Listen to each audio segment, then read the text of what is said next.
Welcome dear rockers, कैसे हैं आप सभी। तो दोस्तों आज की मूवी एक ऐसे मर्डर मिस्ट्री के बारे में है, एक ऐसे सीरियल किलर के बारे में है जो आपके रोंगटे खड़े कर देगा। अब क्या होता है ना ऐसी मूवीज में, पहले बता दूं तो फिर पूरा आपका सीन खराब हो जाएगा, आपको मजा आएगा गारंटी मेरी। चलिए शुरू करते हैं। मूवी का नाम ये रहा आपके सामने। तो कहानी की शुरुआत 23 साल पहले के समय से होती है, जहां पे हम एक महिला को देखते हैं जिसे एक आदमी अपनी कार में बैठा के कहीं पे लेके जा रहा है, और हम साफ देख पाते हैं कि उस शख्स के इरादे बिल्कुल ठीक नहीं लग रहे। मगर तभी उस महिला का घर आ जाता है और वो गाड़ी रुकवा कर उतर जाती है, जिसके बाद वो रात के अंधेरे में अपने घर पर पहुंचती है जहां पे वो अकेली होती है। और जब वो महिला अपने कपड़े बदल रही होती है तभी उसे वहां पे किसी के होने का एहसास होता है। मगर जब वो देखती है तो वहां पे कोई नहीं होता दोस्तों, पर एक दरिंदा वहां पे मौजूद होता है। वो उस महिला पे झपट पड़ता है और उसके साथ बहुत ही बुरा करता है। अब अगली सुबह जब उस महिला की दोस्त आती है तो उसे सिर्फ उसकी लाश दिखाई पड़ती है। जिसने भी उसकी जान ली थी, उस दरिंदे ने, उसने उस महिला के बालों में चमेली के फूल लगाए हुए थे और साथ ही घुंघरों को भी छोड़ा हुआ था। अब ये देखकर उस महिला की बहन तुरंत पुलिस के पास जाती है, उनसे रिपोर्ट लिखने के लिए कहती है। पर ये जो इंस्पेक्टर है दोस्तों, वो उसकी रिपोर्ट लिखने से मना कर देता है और उसको थाने से बाहर निकाल देता है। अगले सीन में हम प्रेजेंट के समय को देखते हैं, जहां पर हम संध्या नाम की लड़की को देखते हैं। संध्या अपना एक सपना देख रही है कि वो किसी थिएटर में है और लोग उसके अगल बगल से भाग रहे हैं। इस सपने को देखकर संध्या बुरी तरह से डर जाती है, वैसे उठ जाती है उसके बाद वो, मानो कि जैसे ये सपना नहीं बल्कि संध्या की जिंदगी का कोई पुराना ट्रॉमा हो। खैर अब संध्या की बात हो ही रही है तो वैसे बता दूं, वो एक क्राइम रिपोर्टर है दोस्तों। वो एक न्यूज चैनल में भी काम करती है। जहां पहुंचते ही संध्या की मुलाकात उसकी छोटी बहन जैसी दोस्त, जो कि उसकी पड़ोसी भी है, उससे होती है। इस लड़की का नाम है बॉबी। बॉबी संध्या से लगातार पॉडकास्ट शुरू करने के लिए कहती है, मगर संध्या उसको सीरियसली लेती नहीं। इसके बाद संध्या को न्यूज पढ़ने की स्क्रिप्ट दी जाती है, जिसमें फैक्ट्स कम और मसाला ज्यादा होता है। तो इस बारे में संध्या अपने बॉस से बात करने जाती है कि क्या है, मैंने जर्नलिज्म, फैक्ट्स और सही जानकारी लोगों तक पहुंचाने के लिए ज्वाइन किया था, ना कि ऐसा मसाला देने के लिए। यहाँ मुझे 4 साल हो गए और मैं अपने हिसाब से सही न्यूज और फैक्ट्स बता नहीं पा रही हूँ। मगर क्या करे दोस्तों, संध्या का बॉस उसकी बात मानता ही नहीं और संध्या की उससे बहस हो जाती है। बस फिर क्या था, यहाँ पे संध्या जब अपनी जॉब छोड़ने का फैसला करती है तो वो छोड़ देती है। जिसके बाद वो अपने बॉयफ्रेंड अमर के कैफे में जाती है, जहां वो अमर और बॉबी से बताती है कि मैं पॉडकास्ट शुरू करूंगी, वो भी बॉबी तुम्हारे साथ, ताकि मैं अपने हिसाब से काम कर पाऊं। उसकी ये बात सुनकर बॉबी तो खुश होती है। संध्या यहाँ बॉबी से ये भी कहती है कि मैंने जो तुम्हें अपने झुमके पहनने के लिए दिए थे वो तो मुझे लौटा देना। तो बॉबी कहती ठीक है, कल ले लेना आप। अब अगले दिन की बात है, संध्या अपने परिवार वालों के साथ अमर के घर में जाती है, जहाँ पर वो अमर के परिवार से मिलती है दोस्तों, और दोनों का रिश्ता तय हो जाता है। अमर और संध्या का रिश्ता दोनों परिवार को मंजूर था। दोनों ही अपनी आने वाली जिंदगी के लिए बहुत खुश होते हैं। और जब अमर के यहाँ से संध्या लौटकर अपने घर पे आती है तो बॉबी की मेड भागकर उसके पास आती है। काफी डरी भी होती है वो। संध्या उसके कहने पर तुरंत बॉबी के घर पहुंच जाती है। तो वहां जाकर वो देखते हैं तो उनकी हालत खराब, क्योंकि किसी ने बॉबी को उसके बॉयफ्रेंड के साथ बड़ी बेरहमी से मार दिया था। और इस केस को इन्वेस्टिगेट करने के लिए राजीव नाम का ऑफिसर आता है। राजीव का जूनियर उसको बताता है कि सर, उस कातिल ने बॉबी को मारने से पहले उसके साथ गलत काम किया। बॉबी के घर पर पुलिस को कई सारे टॉयज और शराब वगैरह मिलते हैं। साथ ही किलर ने बॉबी के बालों में चमेली के फूल का गजरा लगाया होता है और साथ ही घुंघरू भी छोड़े होते हैं। इन सब की वजह से मीडिया में बॉबी की मौत के बाद उसके खिलाफ गलत बातें की जा रही थी। पुलिस भी उतना सीरियसली नहीं लेती इस केस को, जो देखकर संध्या को बड़ा बुरा लगता है और वो अपना पॉडकास्ट शुरू करके इस केस को ही पहले कवर करने का मन बनाती है। पॉडकास्ट करने से पहले संध्या खुद बॉबी के घर पे जाती है, जहाँ पर मतलब वो इमेजिन करती है कि कातिल कैसे यहाँ पर आया होगा, कैसे उसने पहले बॉबी के बॉयफ्रेंड को मारा होगा और फिर कैसे उसने बॉबी के साथ जबरदस्ती करके उसको भी मौत के घाट उतार दिया होगा। ये सारी डिटेल्स संध्या अपने पॉडकास्ट के जरिए शेयर करती है। वो कहती है कि ये जो भी कातिल है वो अपना शिकार अंधेरे में करता है। इस तरह संध्या आगे भी लगातार पुलिस स्टेशन का भी चक्कर लगा रही होती है। वो राजीव से मिलकर उसे अपनी और बॉबी की एक फोटो दिखाते हुए बताती है कि एक दिन पहले जब मैं बॉबी से मिली थी तो उसके गले में एक चेन थी, मगर जब उसकी डेड बॉडी मिली तो उस पे चेन नहीं थी। वो राजीव से कहती है पुलिस को क्या उसके घर से कोई चेन वगैरह मिली? तो राजीव संध्या से कहता है कि हमें घर से ऐसा कोई कुछ नहीं मिला, साथ ही घर से कुछ चोरी भी नहीं हुआ है। अब कातिल सिर्फ वो चेन लेकर तो भागा नहीं होगा, अगर वो चोर है तो फिर और भी चीजें चुराई होंगी उसने, पर कुछ भी चोरी हुआ नहीं। फिर राजीव संध्या को एक फुटप्रिंट दिखाता है जो कि बॉबी के घर पर उन्हें मिला था। ये काली मिट्टी का निशान था दोस्तों। ठीक ऐसी काली मिट्टी को अपने पैर से साफ करते हुए संध्या ने वॉचमैन को देखा था। संध्या की ये बताने पर पुलिस वॉचमैन का पता लगाने जाती है तो पता चलता है कि बॉबी की मौत के बाद से ही वो गायब है। पुलिस अब जल्दी से वॉचमैन को ट्रेस करती है दोस्तों, और उन्हें उसके पास से बॉबी की चेन बरामद हो जाती है। बस इसी बेस पर पुलिस बॉबी की मौत का जो भी सारा केस है वो क्लोज कर देती है और उस वॉचमैन को गुनहगार ठहराती है। संध्या भी अपने पॉडकास्ट के जरिए बताती है कि कैसे उसने बॉबी के कातिल को पकड़वाने में मदद की, और सभी इसके बाद संध्या को काफी पसंद करने लग जाते हैं और उसके पॉडकास्ट रातों रात वायरल हो जाती है। मगर मगर एक दिन वॉचमैन की पत्नी संध्या से कहती है कि तुमने मेरे पति को झूठे इल्जाम में फंसाया है। माना कि उसकी गलती है कि उसने बॉबी की चेन चोरी की, मगर इसका मतलब ये नहीं कि उसने बॉबी को मारा। मेरा पति कातिल नहीं हो सकता। और उसकी बातें सुनकर संध्या को लगता है कि कहीं मैंने गलती तो नहीं कर दी।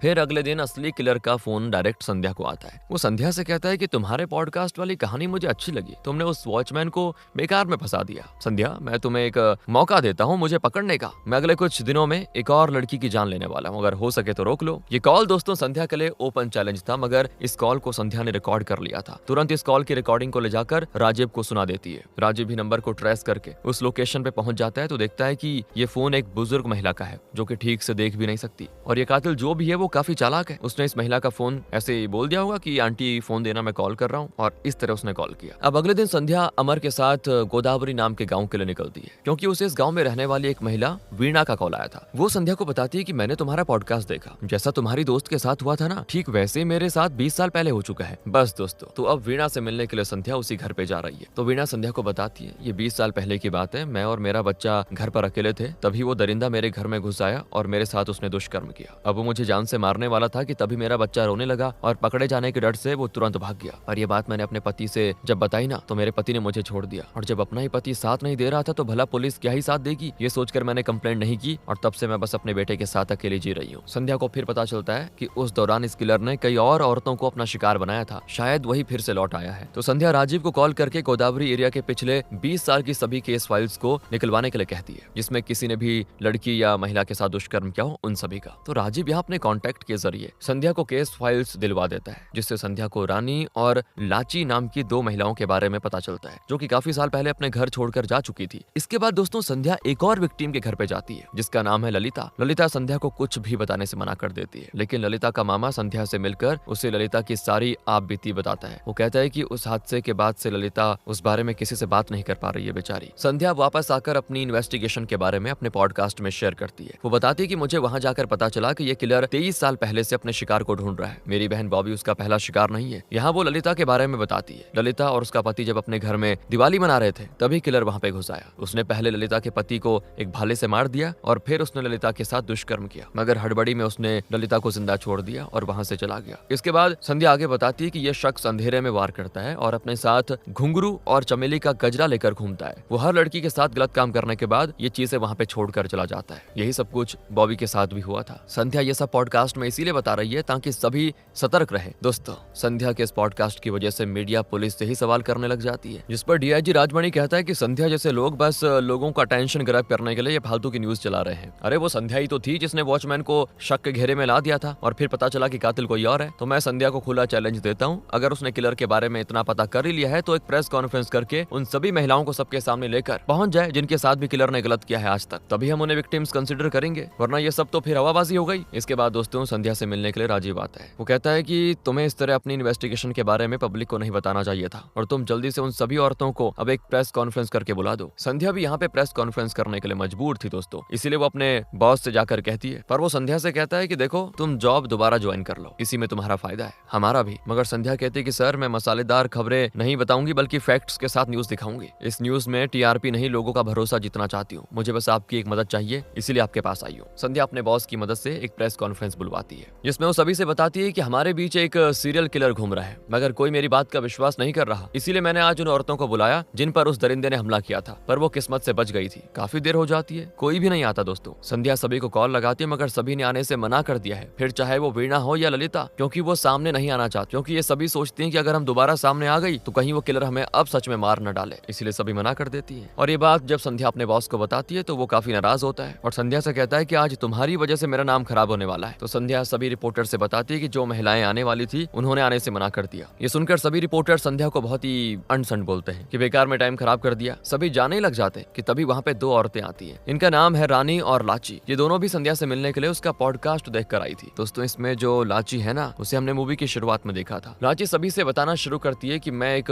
नाचने वाली हूँ और लगभग 23 साल पहले मैं जब गंगावरम नाम के गाँव में थी तो वहाँ पे एक फंक्शन में नाचने गई थी। और दोस्तों फिर देखते हैं कि उस समय परफॉर्मेंस खत्म होने के बाद उस समय का एमएलए चिन्ना बाबू रानी और लाची के पीछे पड़ गया। वो दोनों को अपने साथ लेकर जाना चाहता था, तब एमआरओ ने दोनों को अपनी गाड़ी में लिफ्ट दी, मगर उसके इरादे सही नहीं थे। अब रानी तो एमआरओ के साथ जाने के लिए तैयार हो गई, मगर लाची अपने घर के पास उतर गई, जिसके बाद किलर ने उस पर हमला किया उसके साथ गलत किया और उसको जान से मारने की कोशिश की और चला गया। किलर को लगा कि लाची मर चुकी है, मगर अगली सुबह जब रानी ने उसको आकर देखा तो लाची जिंदा थी। लाची की इस कहानी पर एक रिपोर्टर सवाल उठाते हुए कहता है कि हम तुम्हारी बात का विश्वास कैसे कर लें? क्या पता तुम्हें संध्या ने पैसे देकर बुलाया हो? क्या कोई सबूत है? तुमने पुलिस में कंप्लेंट तो की होगी ना? तो रानी बताती है कि मैं पुलिस के पास गई थी, मगर उस टाइम के इंस्पेक्टर ने मुझे पुलिस स्टेशन के बाहर कर दिया और कोई भी FIR या फिर कंप्लेंट नहीं की, जिसके बाद हम दोनों ने ही उस गाँव को हमेशा हमेशा के लिए छोड़ दिया। और यहाँ पर दोस्तों सामने आता है कि जिस पुलिस वाले ने लाची की कंप्लेंट लिखने से मना कर दिया था वो कोई और नहीं बल्कि प्रेजेंट टाइम का DIG राजमणि है। अब राजमणि का नाम सामने आने से सभी शॉक हो जाते हैं। इस बीच किलर संध्या के फोन पर एक लोकेशन भेजता है, जहां पर जाने से संध्या को पता चलता है कि किलर ने एक और कपल को अपना शिकार बना लिया। दोनों को मारने का पैटर्न सेम था और मरने वाली लड़की का नाम अस्मी है। तो अब ये केस इस तरह धीरे धीरे बड़ा सीरियस हो चुका है दोस्तों। इसीलिए इस केस की इन्वेस्टिगेशन करने के लिए अनंदिता नाम की एक सीनियर ऑफिसर आती है। अनंदिता आती राजीव से कहती है कि हमें अब वापस से शुरुआत से सारी इन्वेस्टिगेशन करनी होगी, पर सबसे पहले वो राजीव को ऑर्डर देती है कि वो संध्या के घर जाकर इस केस से रिलेटेड सभी मटेरियल्स और फाइल्स को जब्त कर ले। राजीव ठीक ऐसा ही करता है, जिससे संध्या खुश नहीं थी। वो पुलिस स्टेशन जाकर राजीव और अनंदिता से कहती है आपने ये सही नहीं किया। फिर वो अनंदिता से कहती है कि जब आप मेरी मेहनत के जरिए इस केस को सॉल्व करना चाहती है तो मुझे अपने साथ इस केस पे रख लीजिए। तभी अनंदिता नोटिस करती है कि संध्या को इस किलर से जुड़े हर केस के बारे में मुंह जवानी बारीकी डिटेल में याद है, तो वो संध्या को अपनी टीम में राजीव के कहने पे शामिल कर लेती है, मगर अनऑफिशियली। अब इस केस में राजमणि का नाम सामने आया था तो अनंदिता DIG राजमणि से थोड़ा पूछताछ करती है, जो अनंदिता को बताता है कि तब मैं गंगावरम पुलिस स्टेशन का इंचार्ज था। उस दौरान इलेक्शन चल रहा था, MLA चिन्ना बाबू रूलिंग पार्टी में था और जब रानी मेरे पास ये केस लेकर आई तो इसमें चिन्ना बाबू पर भी शक जा रहा था, क्योंकि ये दोनों उस वक्त चिन्ना बाबू के फंक्शन में नाचने गई थी। अगर मैं केस फाइल कर लेता तो पोजीशन इसका फायदा उठा सकते थे और माहौल बिगड़ सकता था, इसीलिए मैंने ये केस नहीं किया। अनंदिता तुम तो पुलिस वाली हो, तुम समझ सकती हो कि सिस्टम कैसे काम करता है। तब राजमणि वहाँ पुलिस स्टेशन में दोस्तों संध्या से भी मिलता है और कहता है कि मैं तुम्हारे होने वाले ससुर राव को अच्छी तरह जानता हूँ, तुम एक अच्छी क्राइम रिपोर्टर हो, मगर तुम जो कर रही हो वो सही नहीं है। इतना कहकर राजमणि चला जाता है। इसके बाद अनंदिता को पता चलता है कि फॉरेंसिक टीम को अस्मी की बॉडी से कुछ बाल मिले हैं, जो कि ना तो उसके बॉयफ्रेंड के हैं और ना ही अस्मी के हैं, यानी कि ये बाल किलर के होंगे। तो इन बालों से किलर का DNA पुलिस के पास था दोस्तों। ये सुनते ही संध्या राजीव से कहती है कि हम क्या चिन्ना बाबू के DNA से इस बाल के DNA को मैच करें, देखते हैं। राजीव कहता है पागल हो गई हो क्या? अगर ऐसा किया तो बहुत बड़ी गड़बड़ी हो जाएगी। चिन्ना बाबू एक बहुत ही पावरफुल आदमी है। फिर भी दोस्तों संध्या ये रिस्क लेकर देखना चाह रही थी। उसके बार बार कहने पर राजीव चिन्ना बाबू से पूछताछ करने के बहाने संध्या के साथ उसका DNA सैंपल लेने जाता है, जहाँ पर चिन्ना बाबू से संध्या उसके उस 1999 वाले केस के बारे में पूछती है। वो केस ऐसा था कि उसके तहत एक लड़की के साथ चिन्ना बाबू ने दुष्कर्म किया था। वो इस केस में जेल भी गया और फिर बाद में बाहर भी आ गया था। तो चिन्ना कहता है कि तुम जानती हो मैं उस केस से बाहर कैसे आ पाया, क्योंकि मैंने जिसके साथ दुष्कर्म किया था उसी से शादी कर ली। अब वो मेरी पत्नी है। शादी करते उसने केस वापस ले लिया और मैं बाहर आ गया। यहाँ राजीव के हाथ कुछ नहीं लगा। साथ ही चिन्ना संध्या और राजीव के जाने के बाद ये बात मीडिया में फैला देता है कि पुलिस इस सीरियल किलर के सिलसिले में मुझसे पूछताछ करने के लिए आई थी। हालांकि संध्या ने वॉशरूम के बहाने चिन्ना बाबू का टूथब्रश चुरा लिया था ताकि वो उसका DNA टेस्ट करवा सके, मगर ये बात एक प्रेस कॉन्फ्रेंस में रिपोर्टर के सवालों के जरिए अनंदिता को पता चल जाती है कि राजीव और संध्या चिन्ना बाबू से पूछताछ करने के लिए गए थे, वो भी बिना उससे पूछे। तो ये जानते वो राजीव को काफी डांट लगाती है। तो राजीव उसे बता देता है कि वो क्यों गया था। लेकिन जब अनंदिता रिपोर्ट को देखती है तो पता चलता है कि चिन्ना बाबू का DNA किलर के DNA से नहीं मैच कर रहा, मतलब वो बाल वाला DNA से मैच नहीं कर रहा। अब अनंदिता संध्या से कहती है कि देखो तुम हद से ज्यादा हमारे काम में दखल दे रही हो। मैंने तुम्हें मदद के लिए परमिशन दी है, ना कि इन्वेस्टिगेशन अपने हिसाब से करो, इसके लिए परमिशन दी है। पुलिस के काम में बिल्कुल भी गड़बड़ नहीं होनी चाहिए, समझी। अब आगे दोस्तों इस केस में संध्या काफी बिजी हो गई थी। इस वजह से वो अमर को थोड़ा इग्नोर करने लग जाती है, जिस कारण उसका और अमर का एक छोटा सा झगड़ा भी हो जाता है, जो कि बाद में ठीक हो जाता है वैसे। मगर क्या था कि इस झगड़े के बारे में जब अमर के पिता राव को पता चलता है तो वो संध्या को समझाते हैं कि तुम्हें अपनी दोस्त को खोया मैं समझ सकता हूँ, मगर तुम जो कर रही हो बहुत ही अच्छा काम है। मेरा बेटा भी एक दिन तुम्हें जरूर समझेगा। बाकी अपने काम से थोड़ा टाइम निकाल कर अपनी फैमिली को भी दोगी तो खुश रहेंगे वो लोग। राव के समझाने पर संध्या इस चीज से थोड़ा ब्रेक लेकर अमर के परिवार के साथ अगले दिन शॉपिंग के लिए जाती है, जिस दौरान किलर दोस्तों अनंदिता को कॉल करता है कि अनंदिता तुमने अभी भी प्रेस कॉन्फ्रेंस के दौरान मुझे कायर और बिल में छिपा हुआ कहा था, तो ये सुन लो कि मैं कोई छुपा हुआ नहीं हूँ। मैं तुम लोगों के बीच ही रह रहा हूँ, बल्कि मैंने अस्मी को नहीं तुम्ही ने मारा। बल्कि वो अस्मी संध्या के पॉडकास्ट को देखने के बाद रील्स बनाकर मेरे खिलाफ बकबक कर रही थी। हाँ मैंने चुप करा दिया उसको। अब सोचो उसकी पॉडकास्ट देखकर इन्फ्लुएंस होने वाली जो भी लड़कियां हैं उनकी अगर मैं ऐसी हालत कर दूं तो जो पॉडकास्ट कर रही है उसका मैं क्या हाल करूंगा। अनंदिता किलर का इशारा समझ जाती है कि उसका अगला शिकार संध्या ही है और किलर के कॉल की लोकेशन उसी जगह की होती है जिस जगह अभी संध्या शॉपिंग के लिए गई हुई है। ये चीज राजीव संध्या को कॉल करके तुरंत बताता है और संध्या से तुरंत उस जगह से जाने के लिए कह देता है और संध्या भी डर डर के अपने परिवार के साथ वहाँ से जाने लग जाती है। तभी राव को राजमणि रोकता है, वो भी वहाँ पे आया हुआ था, लेकिन तब संध्या राजमणि को यहाँ पे देखकर डर जाती है। वो अर्जेंट काम बोलकर जल्दी से राव और बाकी सभी को लेकर घर वापस आ जाती है। लेकिन दोस्तों रात के वक्त जब संध्या ऐसे ही जाग रही होती है तो वहाँ तभी वो किलर उसके सामने आता है और संध्या की गाड़ी में आग लगा देता है। ये देखकर संध्या तुरंत तेजी से उसका पीछा करती है और काफी देर तक किलर के पीछे भागने के बाद वो खुद एक अंडर कंस्ट्रक्शन बिल्डिंग में पाती है खुद को, जहाँ पर किलर उस पे करता है हमला। मगर संध्या बहुत ही फुर्ती के साथ उस किलर को मारकर बेहोश कर देती है और यहाँ पर हमें पता चलता है कि ये असल में वाणी का बेटा है। दोस्तों पुलिस के पूछने पर वाणी का बेटा बताता है कि मैं किलर नहीं हूँ, मैं तो बस संध्या को डरा रहा था क्योंकि उसकी वजह से मेरी माँ जिस जख्म को भूल पाई थी वो दोबारा उसको याद आ चुके थे और फिर से बेचारी वो दुखी रहने लग गई इस संध्या की वजह से। वाणी का बेटा बताता है कि उस हादसे की वजह से गाँव के सभी लोग मुझे नाजायज औलाद कहते हैं, मैंने क्या क्या सहा तुम क्या जानो। अब यहाँ संध्या को एहसास होता है कि उसकी इस इन्वेस्टिगेशन की वजह से कई लोगों के पुराने जख्मों पे बहुत दर्द हुआ है, इसीलिए वो बस अब अपने लाइफ पार्टनर पे फोकस करने का फैसला करती है। उसने अपना पॉडकास्ट करना भी बंद कर दिया था। इसी बीच आनंदिता को याद आता है कि उससे एक बार संध्या ने कहा था कि जो किलर है उसने एक जगह नहीं बल्कि गोविंदपुरम, गंगापुरम जैसे कई इलाकों में ये खून किए हैं। मतलब कि शायद वो इन जगहों पर ट्रांसफर होकर गया होगा, यानी कि उसके पास कोई सरकारी जॉब होगी और अगर उस समय वो कोई नया रहा होगा तो 20 से 23 साल का रहा होगा। इस तरह की थियरी अपने दिमाग में बनाती है दोस्तों। पर अब दिक्कत ये थी कि सरकारी नौकरी तो हजारों लोग करते थे, तो ये काफी थकाने वाला काम था, इसीलिए आनंदिता इसके बारे में ज्यादा नहीं सोचती, कहती कोई दूसरे एंगल से सोचना पड़ेगा। वहीं दोस्तों दूसरी ओर दिखाते हैं तो संध्या की सगाई अमर से हो जाती है और वो अपनी जिंदगी में खुश है। मगर अचानक से संध्या को पता चलता है कि किसी ने अमर की माँ को मार दिया। ये चीज संध्या के लिए काफी शॉकिंग थी। अब राजमणि राव का दोस्त था तो वो राव से कहता है कि मैंने बात कर ली है, तुम्हें पोस्टमार्टम करवाने की जरूरत नहीं है। ये सुनकर संध्या तुरंत अमर से कहती है कि हमें पोस्टमार्टम करवाना चाहिए। जो सुनते ही अमर उल्टा संध्या पे चिल्लाने लग जाता है कि अब भगवान के लिए चुप हो जाओ, बहुत हो गई किलर किलर वाला खेल। संध्या अमर के घर से दोस्तों उसकी माँ की एक डॉल लेकर आ गई थी जो कि अमर की माँ को बहुत ही पसंद थी। वो डॉल संध्या को थोड़ा भारी लगती है तो संध्या उस डॉल को खोलकर देखती है तो उसमें संध्या को अपने झुमके मिलते हैं। हाँ दोस्तों, और ये झुमके उसने बॉबी को दिए थे, यानी कि ये बॉबी के झुमके हैं। तो अब ये देखकर संध्या तुरंत राव को खाना देने के बहाने अमर के घर पहुंच जाती है। दूसरी तरफ आनंदिता को भी सरकारी नौकरी करने वालों की लिस्ट में संध्या के ससुर राव का नाम मिलता है। वो हर उस जगह उस वक्त था जहाँ पे